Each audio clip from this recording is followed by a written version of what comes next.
सरोज तू आंखें बंद कर ले, फिर भी मुझे दिखता है। सच? हाँ।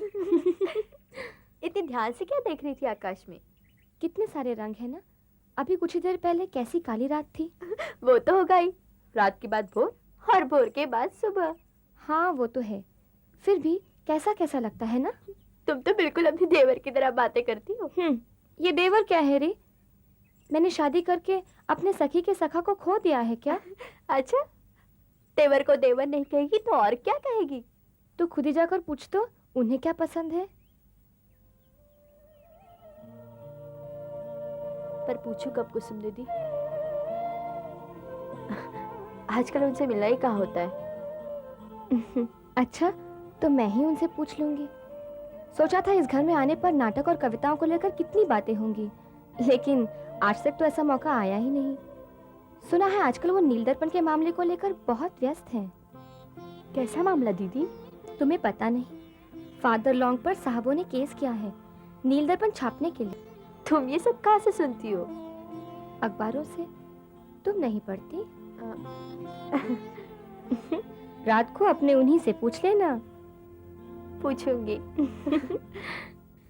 फादर लॉन्ग, आपको अपनी सफाई में कुछ कहना है?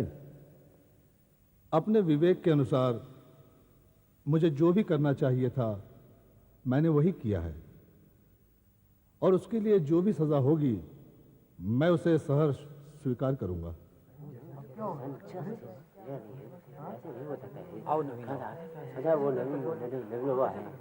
James Long, after a careful and patient investigation of the charges preferred against you, the jury returned the verdict of guilty on both counts, and the court, having refused to arrest the judgment on the motions of your learned counsel, it's my painful duty to award the punishment called for by the verdict of the jury.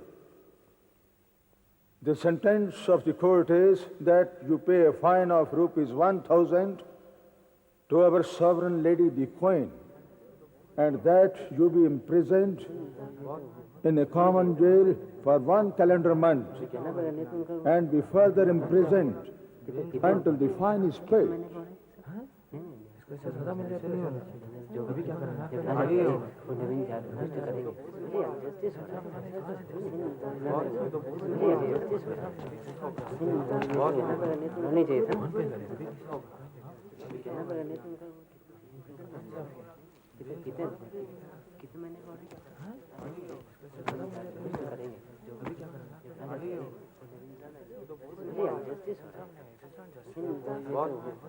Court से ये गुजारिश है कि father long पे किए गए जुर्माने की रकम को अदा करने की आज्ञा मुझे दी जाए। आज्ञा है। धन्यवाद।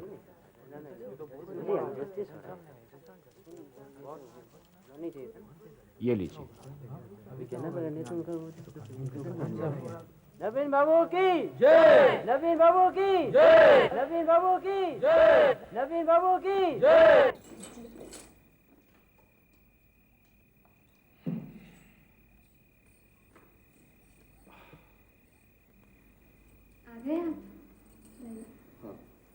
क्या बात है, आज किताब नहीं है हाथ में?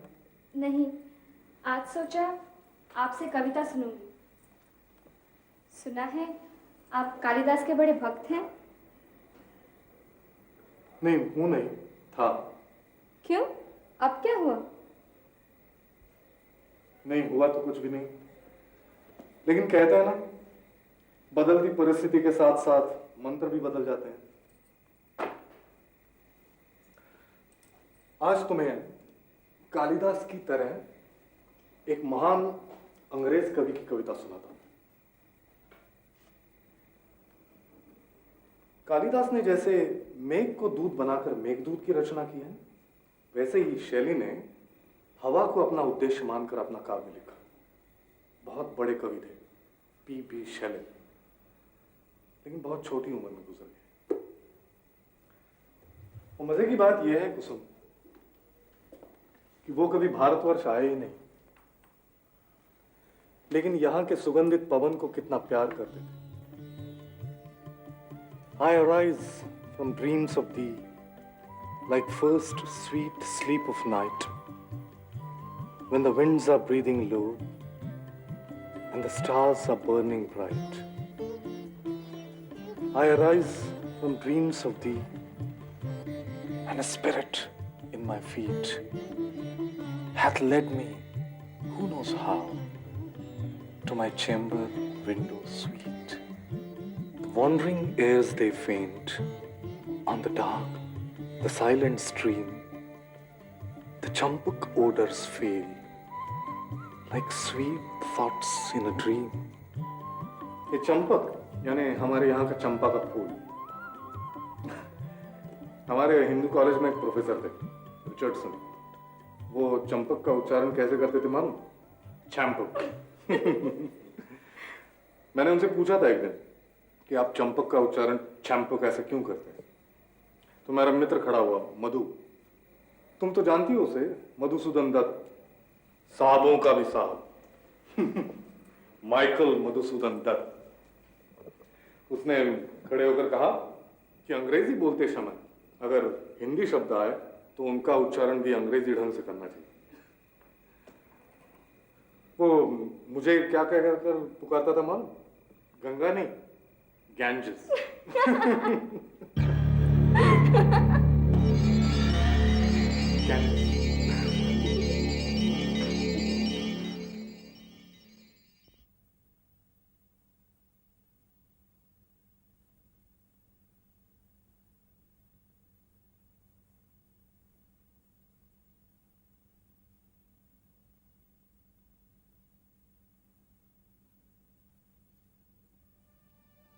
हरीशदा, अरे नवीन, आओ आओ आओ। आज तो चारों तरफ तुम्हारा जिक्र हो रहा है। बैठो। लेकिन इतनी रात गए यहाँ, घर संसार से दूर, गृहस्थी छोड़ यहाँ क्या कर रहे हो? बस यूं ही। नवीन, आज जो तुमने किया है ये साहब लोगों को नाराज कर देने के लिए काफी है। मैं उसकी परवाह नहीं करता हरीशदा। मैं जो करता हूं उसका कभी पश्चाताप नहीं करता। जो हो गया सो हो गया। तुम बड़े भाग्यवान हो नवीन, और मैं यही नहीं कर पाता। तुम अक्सर मुझसे पूछते रहते हो ना कि मैं शराब क्यों पीता हूं।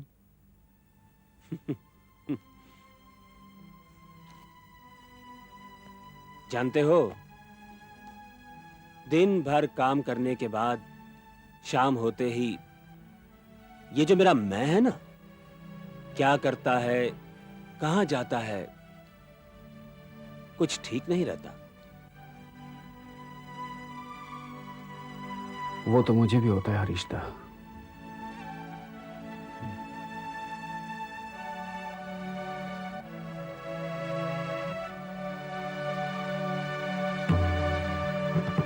रुको रुको, ग्लास लाता हूं। तुम आज ठाकुरबाड़ी गए नहीं? नहीं, क्यों? देवेंद्रनाथ ठाकुर के बच्चे का आज नामकरण हुआ है। नाम रखा गया है रविंद्रनाथ।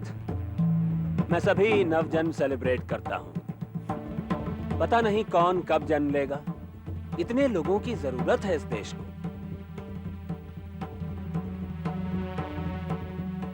तो आप गए नहीं? हाथ में इतना काम है कि अगर 300 बरस तक जिंदा रहूं तब भी पूरा नहीं होगा। क्या बात है, कुछ बोल नहीं रहे? मन खराब है क्या?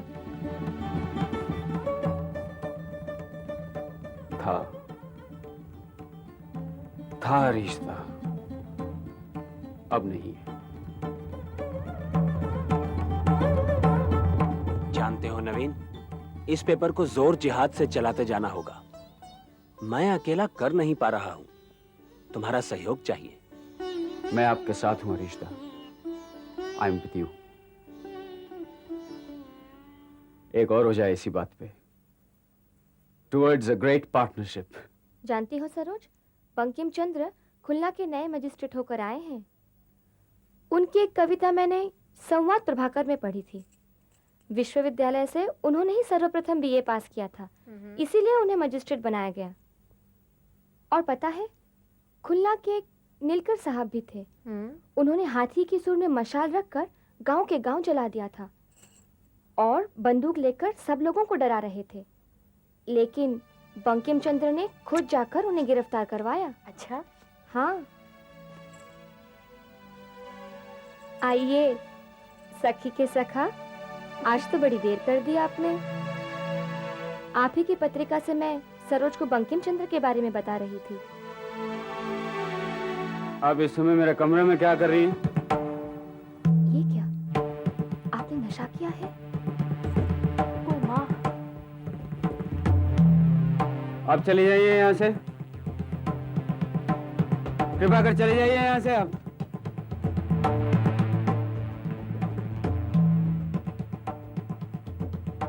और एक बात आप कान खोलकर सुन लीजिए, स्पष्ट होकर। मैं किसी का सखा नहीं, पुरुरवा भी नहीं,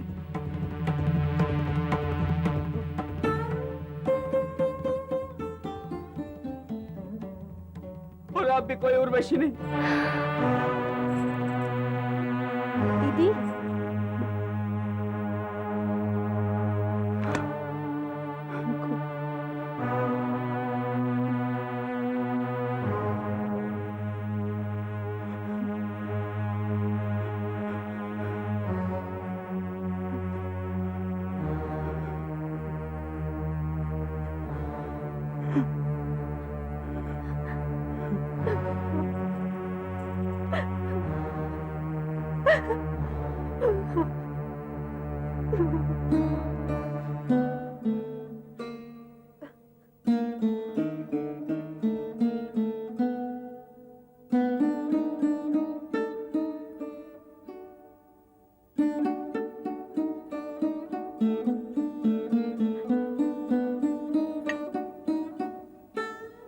बहू, तू रो रही है? क्या हुआ बेटी? क्या हुआ तुझे?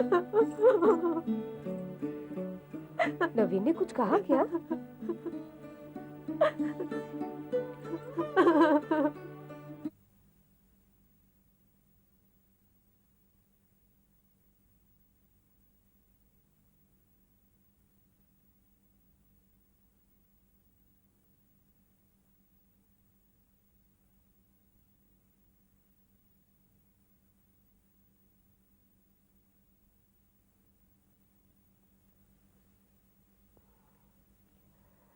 छुटकू, ये तुझे क्या हो गया?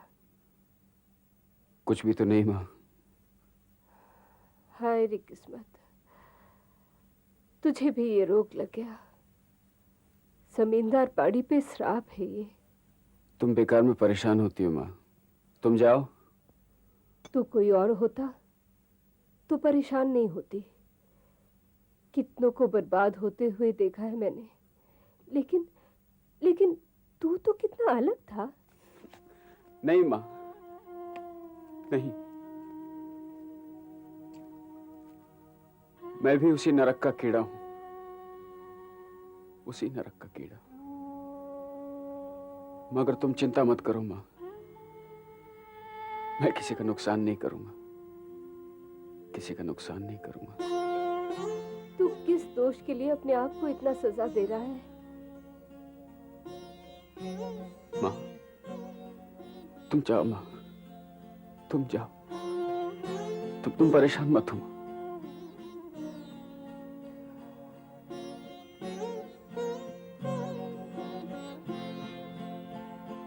दोष तुम जानोगी तो तुम्हें भी शर्म आएगी माँ, तुम्हें भी शर्म आएगी।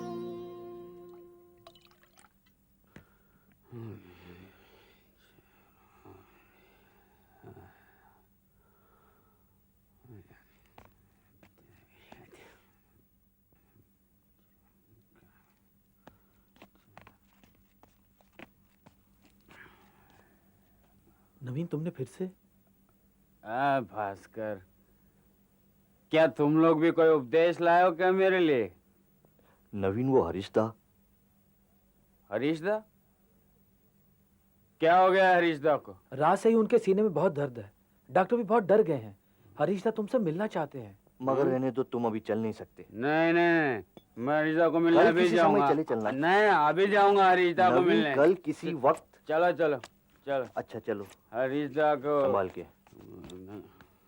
कहाँ है हरीशदा? अपने घर पे। चल।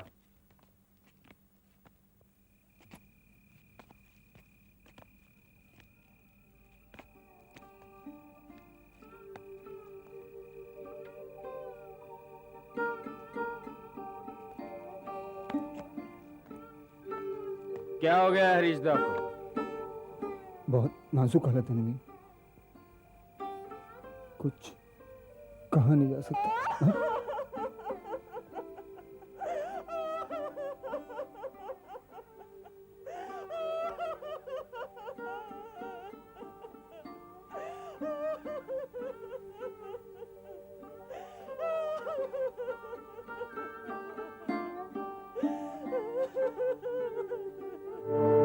अरे हाँ, आप तो महाभारत।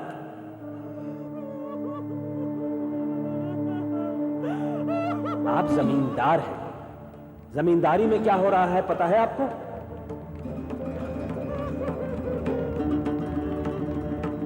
यहां क्या कर रहे हैं आप? जाइए, गांव जाइए। नवीन, अभी तो 300 वर्ष जीना होगा मुझे। इतने सारे काम पड़े हैं, अकेला कर नहीं पा रहा हूं। तुम्हारा सहयोग चाहिए। तुम मेरा साथ दोगे ना? प्रेस को किसी भी तरह चलाते जाना होगा नवीन। प्रेस को किसी भी तरह चलाते जाना होगा।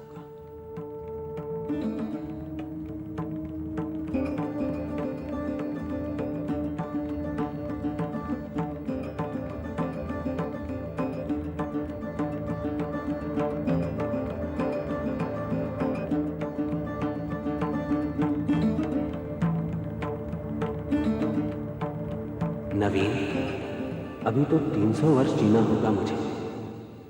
इतने सारे काम पड़े हैं, अकेला कर नहीं पा रहा हूं। तुम्हारा सहयोग चाहिए। तुम मेरा साथ दोगे ना? प्रेस को किसी भी तरह चलाते जाना होगा नवीन। प्रेस को किसी भी तरह चलाते जाना होगा।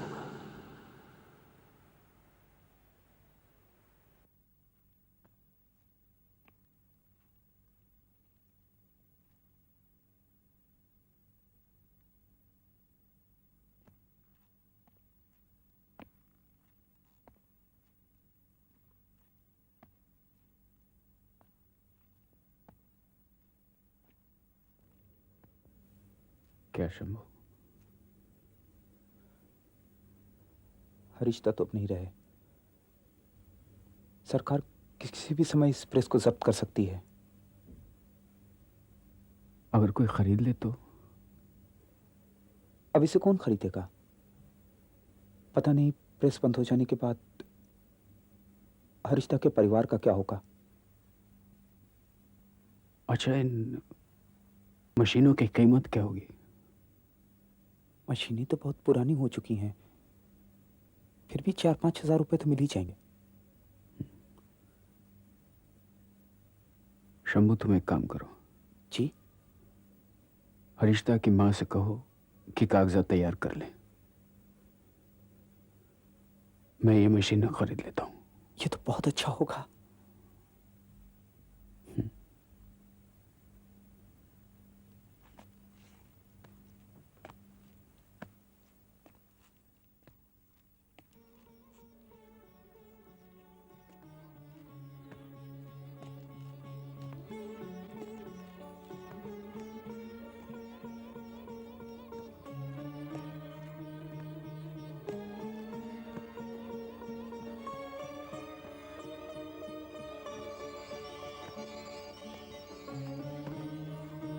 हुजूर, आपने याद किया हुजूर?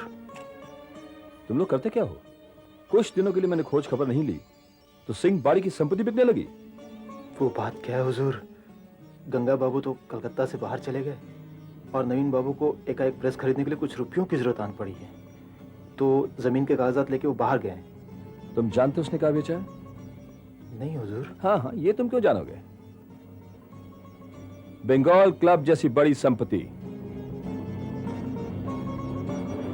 किसी भी तरीके उसको वापस खरीदने का इंतजाम करो। जी हुजूर। और सुनो जी। किसी को पता नहीं चलना चाहिए कि विदुष शेखर मुखर्जी उसे फिर से खरीद रहा है। जी हुजूर। जाओ।